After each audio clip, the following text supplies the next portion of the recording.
relâchement du lien social, fermer les écoles, ne plus aller au travail, interrompre les transports, travailler de chez soi. C'est en effet, en diminuant les contacts interhumains, on diminue la probabilité de contagion. Le problème, c'est que les personnes qui sont les plus exclues, c'est-à-dire dont les liens sociaux avec les autres sont déjà les plus fragiles, vont se trouver les premiers précipités dans le dénuement. Comment est-ce qu'ils vont vivre? Comment est-ce qu'ils vont se nourrir?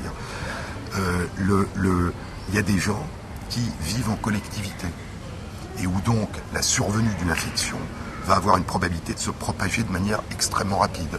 Donc que faisons-nous? Comment pensons-nous la prévention dans des maisons de retraite, dans des hôpitaux gériatriques, dans des hôpitaux psychiatriques, dans des prisons, dans des institutions pour personnes en situation de handicap mental?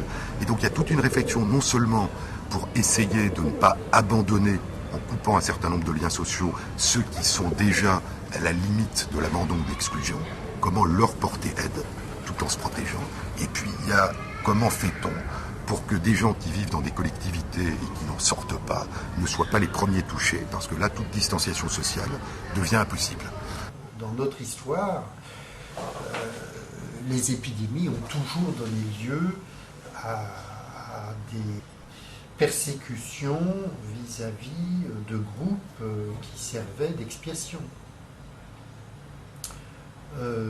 Et pas seulement qu'au Moyen-Âge, contrairement à ce qu'on peut croire. Et je rappelle que quand même au moment où l'épidémie de sida a décollé, on s'est retrouvé à nouveau face à cette problématique. Donc il ne faut pas du tout croire qu'on est sorti de cette période où, grâce à la science et à la médecine, nous sommes sereins face aux épidémies. Une situation épidémique est toujours une situation qui va révéler les failles de notre société et son côté le plus noir. Moi, je suis soumis à une quarantaine demain. Je décide de sortir de chez moi, je vais à l'hôpital alors qu'on m'a interdit, comme c'est le cas aujourd'hui dans le plan de pandémie, de me rendre à l'hôpital en situation d'épidémie, de pandémie, pour éviter justement un engorgement du système hospitalier d'une part et pour éviter une contamination des autres malades d'autre part. Est-ce que j'engage ma responsabilité ? Est-ce que j'engage ma responsabilité, sachant que le grain de sable que j'introduis aujourd'hui à l'hôpital, les 2 heures que je vais faire perdre aux médecins pour traiter, à l'accueil pour traiter mon cas, peuvent créer un effet boule de neige qui va justement engorger le système, quand bien même je serai rejeté au final. Mais un employeur décide de licencier une personne qui est mise en quarantaine. Comment compter ? Quelles sont les règles après pour justifier ça ? Est-ce qu'on est en incapacité professionnelle ? La capacité professionnelle était-elle temporaire ? Vous voyez, ça fait partie des questions qui méritent de se poser. De la même façon pour l'organisation d'un droit funéraire. Où est-ce qu'on va mourir ? Comment va-t-on mourir ? Qu'est-ce qu'on va faire des tombes ensuite ? Est-ce qu'il faut numéroter les personnes ? Est-ce qu'on doit construire des cimetières provisoires ? Il y a un encadrement très clair pour des raisons sanitaires aujourd'hui du droit funéraire. On ne peut pas enterrer n'importe qui, n'importe où. Donc il va falloir répondre à ces questions. Entre le moment où les patients ne vont pas en réanimation et où ils décèdent, il y a un laps de temps. Il y a un laps de temps avec des symptômes, il y a un laps de temps avec des soignants qui vont être en interaction avec ces malades, et il y a un laps de temps pendant lequel il n'y aura peu ou pas de contact entre le malade qui s'aggrave et sa famille. Ces 3 niveaux de questions, symptômes, quoi faire pour les soignants, comment communiquer avec la famille, ces 3 niveaux doivent être pris en compte dans les procédures qui sont réfléchies actuellement.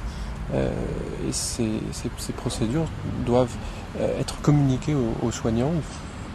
Quand on sera en pleine crise, nous n'aurons plus le temps, nous n'aurons plus les moyens de réfléchir à cela.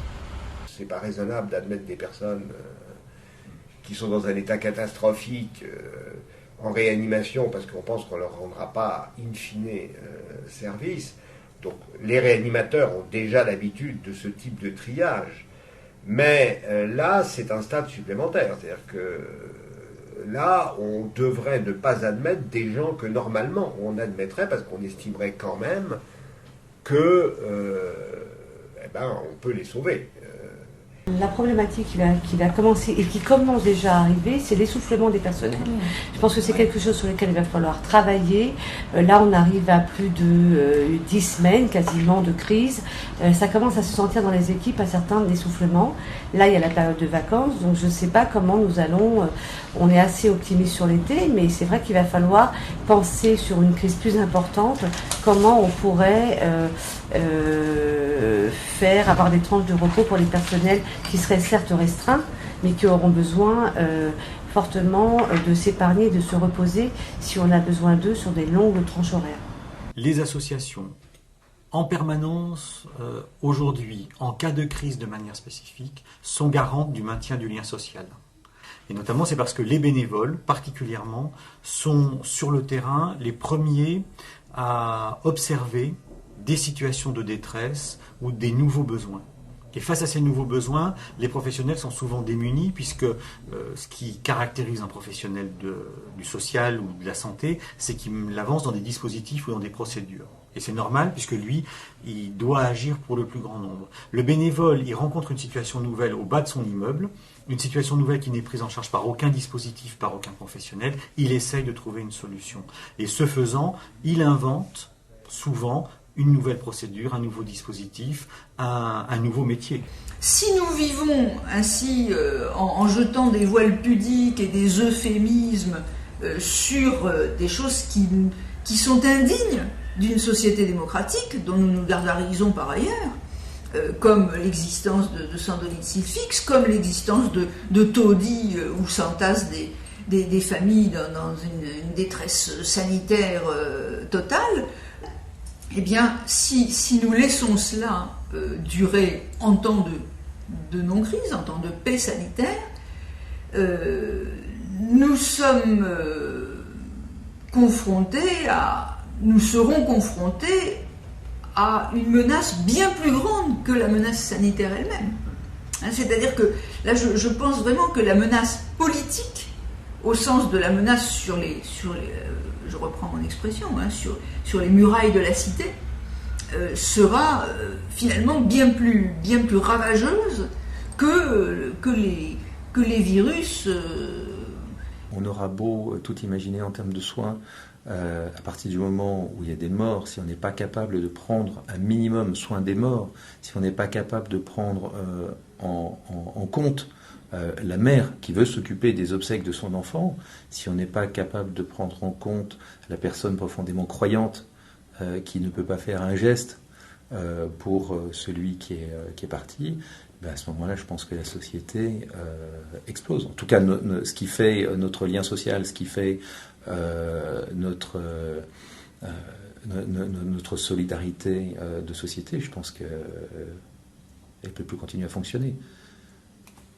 C'est ce qu'on a vu dans tous ces grands événements du 11 septembre à Katrina.